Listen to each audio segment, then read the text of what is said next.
అలాగే సిద్ధాంతి గారు, మరి ఈ హేమలంబి నామ సంవత్సర నవ నాయకులు ఎవరు? ఆ నాయకుల ఫలితాల గురించి తెలియజేస్తారా?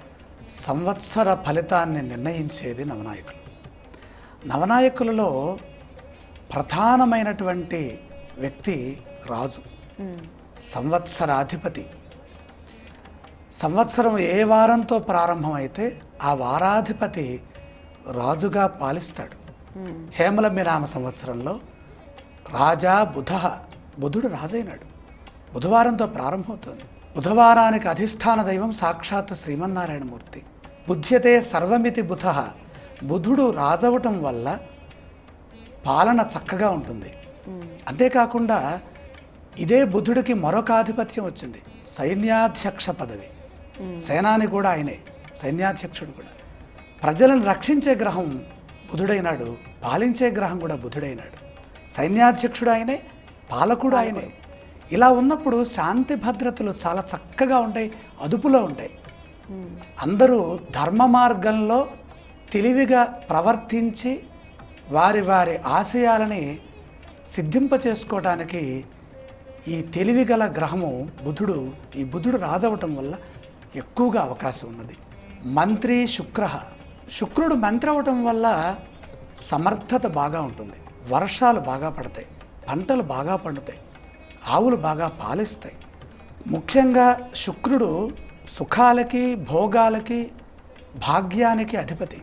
భోగాలను ప్రసాదించే గ్రహం కనుక మంత్రి అయితే మంత్రి ఆదేశాలను తీసుకుంటూ రాజు పరిపాలిస్తాడు కదా, సందేహం వచ్చినప్పుడు, సమస్య వచ్చినప్పుడు. కాబట్టి ఎక్కువ హింస ఉండదు, చక్కగా అనుకూలంగా ఉంటుంది, శాంతప్రదంగా ఆనందదాయకంగా ఉంటుంది. సస్యాధిపతి, పంటలకు సంబంధించినటువంటి అధిపతి రవి. జగత్తంతటికీ ప్రాణశక్తిని ప్రసాదించే సూర్యభగవానుడు ఆహారాన్ని అందించేటటువంటి సస్యాధిపతిగా ఉన్నప్పుడు మంచి పంటలు పండుతాయి. ప్రధానంగా గోధుమ ధాన్యము, అలాగే అపరాలు బాగా పండుతాయి, అందరికీ ఆరోగ్యం ఉంటుంది. బుధుడు రాజైనప్పుడు గ్రహరాజైనటువంటి రవి సస్యాధిపత్యాన్ని పొందటం కూడా కొంతవరకు అనుకూలమైనటువంటి ఫలితాన్ని ప్రసాదిస్తుంది. ధాన్యాధిపత్యం సూర్యపుత్రుడైన శనికి వచ్చింది. అంటే నల్లని ధాన్యములు బాగా పండుతాయి, నల్లని భూములు బాగా మంచి ఫలితాన్ని ప్రసాదిస్తాయి, అనుకూలంగా ఉంటుంది. శని కూడా ఇక్కడ సూర్యుడితో సమానమైనటువంటి శుభ ఫలితాన్ని ప్రసాదిస్తున్నారు. తర్వాత అర్ఘాధిపతి, ఆ తర్వాత మేఘాధిపతి. నవనాయకుల్లో అర్ఘ మేఘ ఆధిపత్యములు రెండు అత్యంత శుభగ్రహమైనటువంటి దేవగురువైన బృహస్పతికి వచ్చింది. అర్ఘము అంటే ధరవరలు, మేఘము అంటే వర్షములు పడటానికి ఫలితాన్ని ఇచ్చేటటువంటి గ్రహం.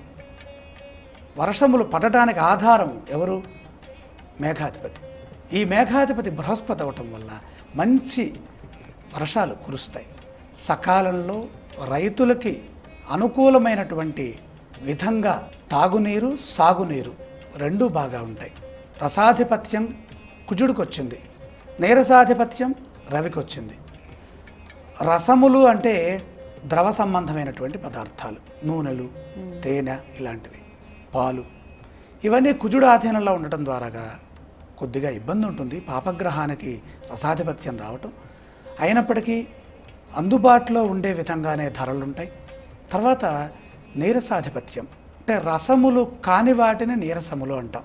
ఘన పదార్థాలు, బెల్లము ఇలాంటి ద్రవ్యాలు, బంగారము, ఇవి రవికి రావటం వల్ల ప్రజలకి అందుబాటులో ఈ ద్రవ్యాలన్నీ కూడా ఉంటాయి.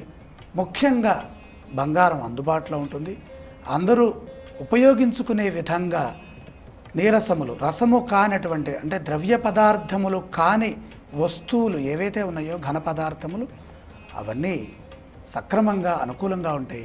నీరసాధిపత్యం రవికి రావటం, ఇది హేమలంబి కావటం, రవి కటాక్షం బాగా ఉండటం, ప్రజలందరూ అన్ని విధాల శుభప్రదమైనటువంటి మార్గంలో నడుస్తారు, సంచరిస్తారు అని చెప్పడానికి ఎటువంటి సందేహం లేదు. ఇక్కడ మనం చూస్తే ప్రధానంగా రాజు, సేనాని, మంత్రి, మేఘ, అర్ఘ ఈ 5 ఆధిపత్యాలు శుభగ్రహాలకు వచ్చినాయి. ఈ విధంగా చూస్తే ఈ సంవత్సరం గత సంవత్సరం కంటే కొంచెం ఎక్కువ మంచిని ప్రసాదించే అవకాశం కనపడుతుంది.